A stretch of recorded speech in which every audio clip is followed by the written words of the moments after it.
In this tutorial, I'm going to show you how to log in to get to your dashboard.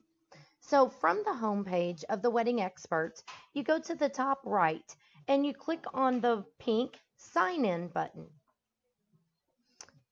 If you've already registered, then you will just sign in, and that's how you will access your dashboard. In your dashboard, you can do several things. You can edit your listing, you can add a deal, you can add an event, you can view traffic reports, you can see and respond to reviews that have been posted about your business.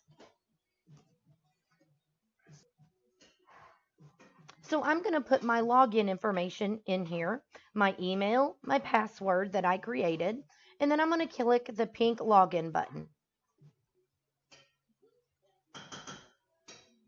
And now it shows that I'm logged in the top right hand side of my screen. And I'm going to click the arrow down button and I'm going to click the word dashboard. It's the first option.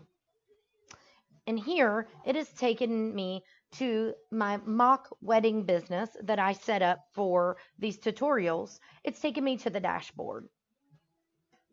And that's how you log in to access all of your information on the Wedding Experts.